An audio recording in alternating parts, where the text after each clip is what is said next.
Assalamualaikum warahmatullahi wabarakatuh. Perkenalkan, saya Andrea Ramilia Pamungkas, NIM 1924 10 10 11 16, dan rekan saya. Perkenalkan, nama saya Michael David Simon Sukandar, NIM 1924 10 10 10 50. Nah, pada kesempatan kali ini, kami dari kelompok 17 akan mempresentasikan proyek akhir dari kelompok kami, yaitu sebuah website yang kami beri nama belajar.in, yaitu merupakan sebuah website edukasi gratis untuk siswa kelas 12. Nah, sebelum masuk ke penjelasan mengenai website ini, saya akan membahas terlebih dahulu mengenai latar belakang dari pembuatan website ini. Jadi, edukasi merupakan salah satu aspek yang penting dalam upaya peningkatan kualitas sumber daya manusia agar menjadi lebih baik. Nah, belajar.in merupakan sebuah website gratis yang disediakan untuk siswa kelas 12. Dengan adanya website ini, diharapkan siswa kelas 12 mampu untuk mempersiapkan diri dengan lebih baik lagi untuk menghadapi seleksi masuk perguruan tinggi dan untuk memperdalam materi yang ada di kelas 12 sendiri. Nah, untuk website yang kami buat memiliki fitur seperti untuk melihat pembahasan, untuk melihat soal juga nanti, lalu ada pembahasan materi dalam bentuk video.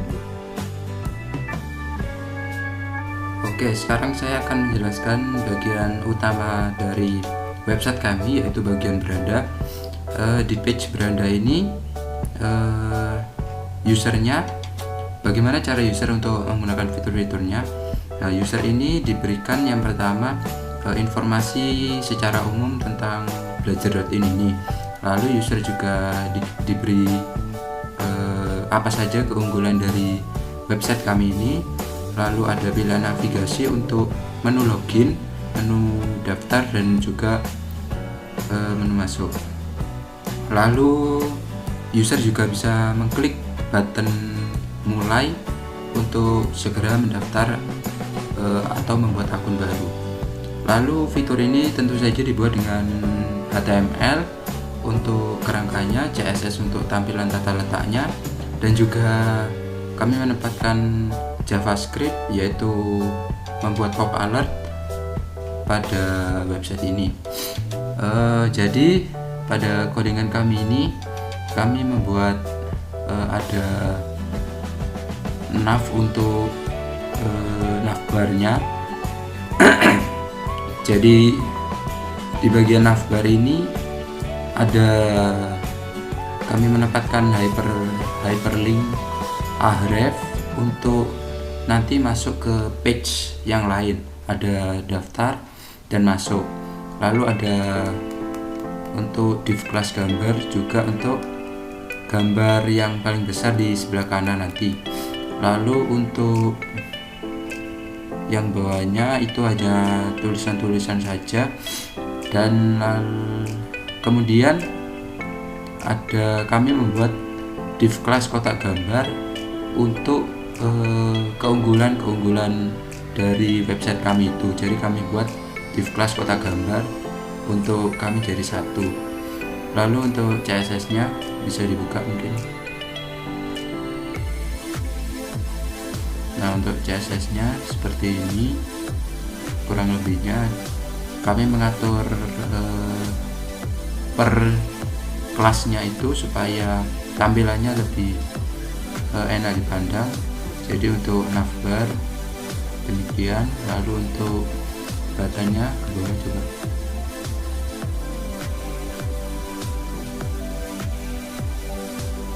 Untuk buttonnya kami buat ada border radius, ada kursornya pointer. Untuk font size nya 16, font weight nya 800. Untuk A1 P1 kurang lebih ukurannya atau cara membuatnya sama. Lalu untuk JavaScriptnya tadi di HTML nya Ya, benar. Itu kami buat script untuk pop-up alert selamat datang di website pembelajaran kami. Jadi itu muncul ketika user pertama kali membuka website kami. Mungkin bisa dijalankan. Ya. Nah, ini untuk untuk tampilannya. Jadi ada beranda, daftar, masuk. Coba bisa diklik mulai mungkin. Nah, ketika diklik mulai ini akan beralih ke page daftar. Kembali coba.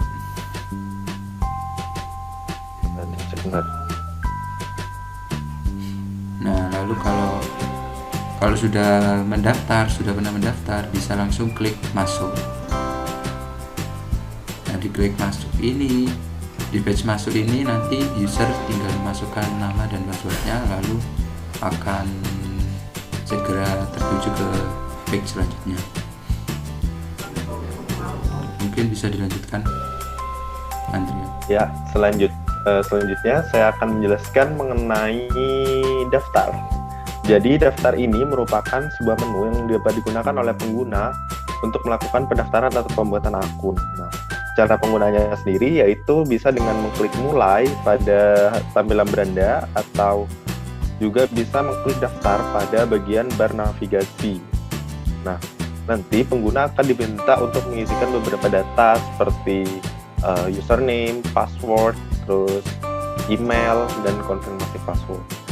Nah, untuk yang digunakan sendiri, kita tuh menggunakan HTML, CSS, dan JavaScript. Nah, kalau HTML ya seperti yang kita tahu untuk mengatur bodinya, terus CSS itu untuk layoutingnya biar lebih menarik. Nah, kalau untuk JavaScript-nya sendiri kita menggunakan DOM untuk menampung data-data inputan dari user. Nah, ini merupakan code dari HTML-nya kurang lebih seperti ini. Jadi kita memberikan ID pada bagian body, terus di sini ada navigasi yaitu nav untuk navigasi, kemudian ada ahref untuk hyperlink ke halaman-halaman yang ada nanti di navigasinya itu kan bisa pindah-pindah halaman, jadi nanti di hyperlink di situ. Kemudian ini ada form. Nah, jadi ini untuk masukkan inputan datanya. Jadi ada form ID yang kita beri ID karena nanti digunakan untuk di JavaScript-nya. Kemudian ada input type, nama, email, terus kelas, terus ada placeholder. Kemudian ini ada div class, model success, dan model invalid. Nah, ini untuk nanti pop-up-nya seperti itu. Kemudian kalau kita lihat di CSS-nya kurang lebih sama seperti bisa tadi. Jadi ada body untuk mengatur image-nya seperti apa, terus di sini ada navbar ini untuk mengatur navigasinya, kemudian placeholder untuk mengatur konten dari di dalam kotaknya itu, nanti kan ada tulisan yang transparan itu. Terus untuk responsifnya bisa menggunakan ini, untuk fontnya itu menggunakan font size. Nanti calculation 15px plus 0,1 vw. Jadi dia akan mengikuti dari viewpointnya kita. Gitu. Nah, ini untuk responsifnya juga bisa menggunakan add media query. Jadi ada beberapa yang menggunakan media query juga. Terus ada keyframe fade, ini untuk animasinya.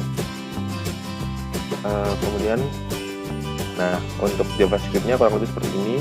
Platform daftar sama dengan document.getElementById form daftar. Jadi nanti dia akan mengambil ID dari form daftar, kemudian nanti di sini dijelasin ada let email document.form daftar email.value. Nah, ini nanti mengambil value-nya.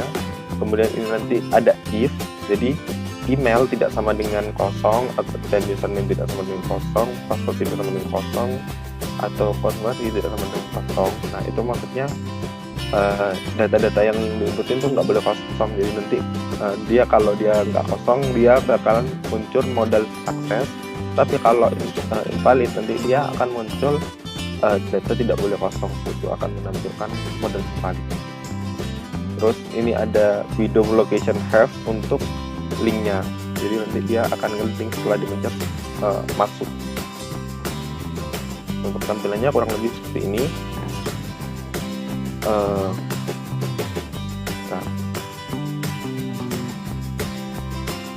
Nah, jadi di sini saya mengisikan data.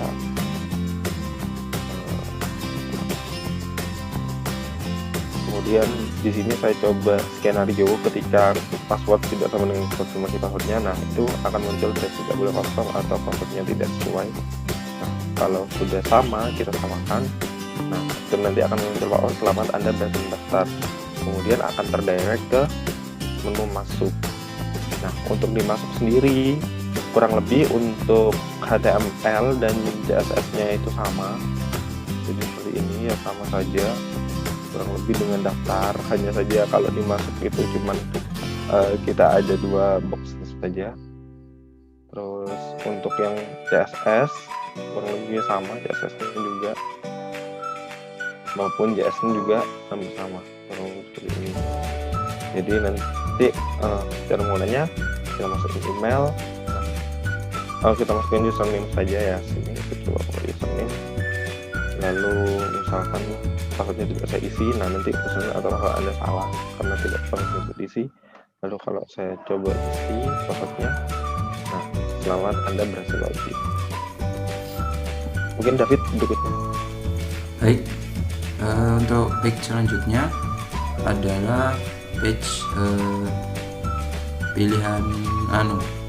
pilihan menu untuk mata pelajaran. Pada HTML-nya ini kami buat kurang lebihnya nav-nya sama seperti page sebelumnya, dan kami juga membuat div kotak pilihan untuk tampilan daftar menu mata pelajarannya ke CSS.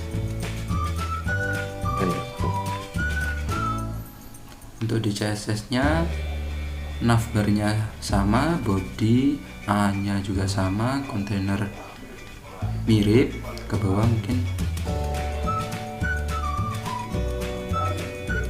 Untuk kotak pilihannya ini kami buat displaynya flag, justify content-nya center, flag wrap-nya wrap, dan kami buat max width-nya 600 px agar tampilannya jadi rapi. Lalu kami atur satu persatu untuk ukurannya. Mungkin langsung dibuka aja di live servernya. Oke,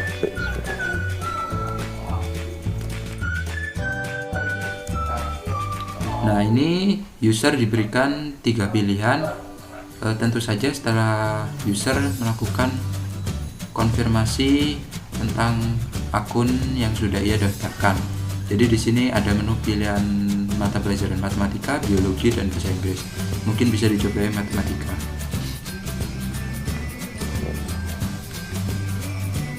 Mungkin kembali dulu ke codingannya. Ya.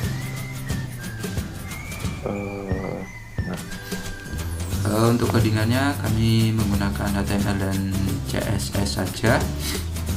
Jadi untuk nav-nya hampir sama. Lalu saya buat pengelompokan div pelajaran untuk mengelompokkan antara dashboard dan video tutorial. Lalu untuk yang lainnya, untuk paragrafnya juga sama. Lalu untuk div kotak soal itu untuk menu soalnya, div pembahasan untuk menu pembahasannya. Lalu yang video ke bawah.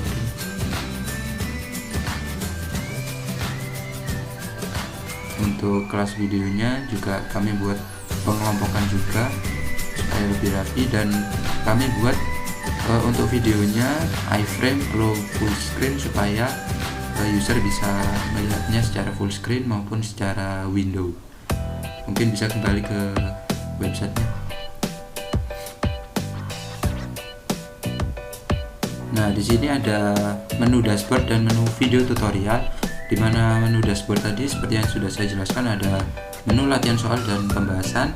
Di video ini ada menu untuk user jika belum paham mengenai materi yang akan dikerjakan. Mungkin bisa diklik untuk videonya. Nah, di video ini bisa dilihat secara kecil gini atau bisa dipencet secara full screen. Ya, ini sudah bisa full screen. Lalu bisa dicoba untuk yang latihan soal.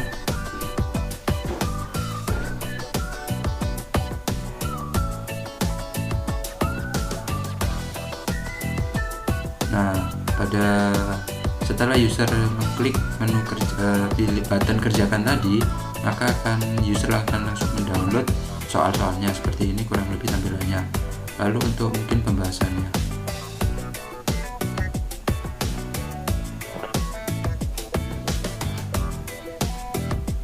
nah untuk pembahasannya juga sama, cara-caranya user bisa langsung direct ke downloadnya dan langsung akan membuka pembahasan atas jawaban soal-soal tadi. Mungkin bisa kembali.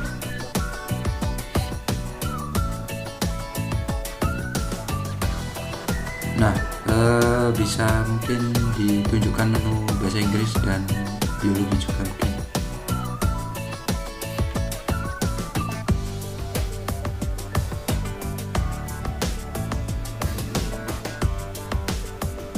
Untuk biologi, tata letak tampilan HTML dan CSS-nya juga sama. Yang membedakan adalah tentunya isi materinya dan juga videonya. Mungkin ke bahasa Inggris.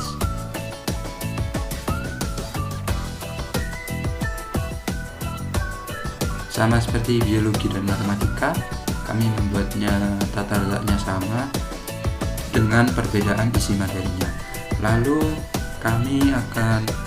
kami sudah membuat website kami ini responsif. Mungkin bisa dicoba di Minimas.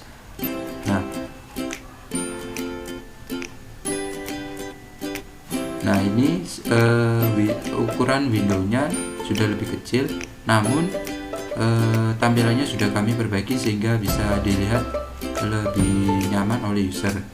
Ini untuk ukuran kurang lebih 600 px.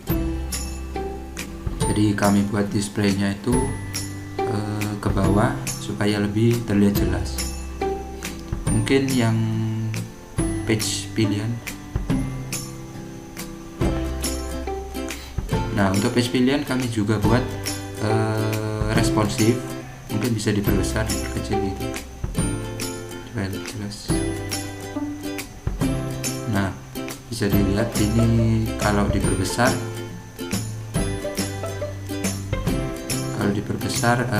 akan ikut membesar. Cuma kalau diperkecil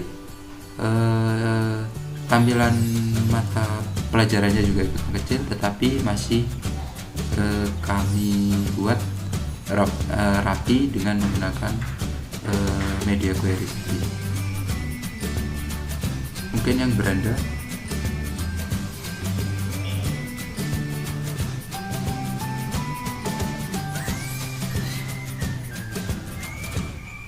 Coba diperkecil.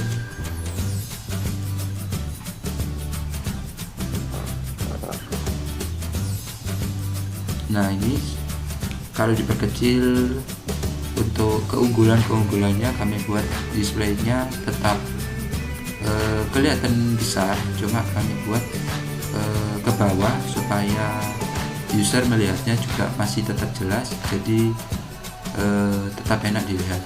Mungkin yang page daftar atau masuk video. Iya, selanjutnya saya akan menjelaskan untuk yang daftar dan masuk. Jadi kalau untuk yang daftar sebenarnya sama saja dengan yang sudah seperti yang David sebutkan tadi, dengan memanfaatkan media query dan dengan fontnya tadi yang juga diatur dengan PH atau menurut viewpointnya nanti. Nah, jadi ketika dirubah ukurannya, tentu saja nanti ukurannya semua juga akan ikut berubah karena ini sudah responsif. Nih bisa dilihat tampilannya kurang lebih seperti ini ketika saya pesan berkecil. Begitu juga untuk yang masuk juga sama. Ketika diperbesar tuh kurang lebih segini, kemudian ketika diperkecil rapi seperti ini.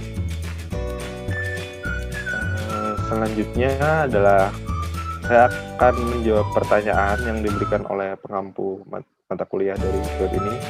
Jadi pertanyaan kurang lebih seperti ini di akhir video. Jadi kami ditanya untuk yang pertama, pendapat pribadi mengenai teknologi web. Jadi kalau menurut saya pribadi, teknologi web sendiri merupakan sebuah teknologi yang dapat dimanfaatkan oleh kita sebagai manusia untuk memperoleh informasi secara lebih luas. Nah, Selain itu, teknologi web ini juga dapat dimanfaatkan di berbagai bidang kehidupan. Nah, teknologi web ini sendiri untuk membuatnya itu tidak hanya memerlukan skill melakukan coding saja, tetapi juga membutuhkan kreativitas agar desain web yang kita buat itu menjadi lebih menarik dan lebih interaktif, sehingga lebih nyaman untuk digunakan. Yang kedua adalah seperti apa potensi teknologi website di masa depan berdasarkan ilmu yang telah dipelajari sampai saat ini. Di masa depan menurut saya website akan sangat berkembang sekali dan akan banyak membantu kehidupan manusia di berbagai aspek. Jadi tidak hanya di platform yang seperti kami buat saja, yaitu di bidang edukasi, tetapi juga mungkin nanti bisa dikembangkan di bidang pertanian, di bidang sosial ekonomi dan sebagainya. Sehingga website ini bisa memberikan banyak manfaat bagi kehidupan manusia. Nah, yang ketiga adalah jika ada kegiatan berusaha atau bisnis apa yang akan Anda lakukan dengan memanfaatkan teknologi web. Jadi, saya sempat berpikir untuk kedepannya, mungkin saya akan memanfaatkan teknologi web untuk membuat bisnis seperti ide saya sekarang dengan David, yaitu ingin membuka sebuah bimbel online. Jadi nanti bimbel online yang ingin kami buat yaitu berbasis website dengan memperhatikan fitur-fitur yang unik dan menarik. Artinya nanti akan diberikan fitur yang tentu saja harus berbeda dari bimbel-bimbel yang ada saat ini. Mungkin David. Baik, untuk pendapat pribadi saya tentang teknologi web itu, teknologi web adalah teknologi yang berbasis website, di mana setiap orang bisa mengoperasikan teknologi itu baik dalam bahasa HTML, CSS maupun JavaScript ataupun juga jQuery untuk mengoperasikan sebuah website agar tampilan dari website tersebut bisa menarik. Lalu untuk teknologi website di masa depan, tentunya dengan adanya teknologi-teknologi yang sudah berkembang sejauh ini, di luar dari teknologi website, semua teknologi itu juga berkembang. Jadi otomatis teknologi website mungkin juga akan berkembang, termasuk dari segi aplikasinya, mungkin cara untuk membuatnya, mungkin dari segi bahasanya mungkin akan lebih ditambah, sehingga tampilan dari website itu mungkin akan lebih menarik perhatian bagi user juga. Lalu yang terakhir, untuk wirausaha atau bisnis yang akan dijalankan dengan menggunakan teknologi web. Untuk saat ini saya masih belum memiliki untuk pikiran membuka bisnis di bidang teknologi web. Cuma berdasarkan yang sudah saya dan Andrian buat, yang sudah kami buat, yaitu tentang teknologi web berbasis edukasi, yaitu sebuah bimbingan online, di mana bimbingan online ini bisa juga dijadikan usaha atau bisnis di masa depan. Jadi para semua orang, gak hanya dari kami, juga bisa mencoba membuka bisnis bimbingan online ini yang tentunya fiturnya dibuat lebih menarik lagi. Sekian dari saya. Mungkin sekian presentasi dari kelompok kami. Apabila ada kesalahan maupun kekurangan dalam penyampaian, kami mohon maaf yang sebesar-besarnya. Wabillahi taufiq wal hidayah. Wassalamualaikum warahmatullahi wabarakatuh.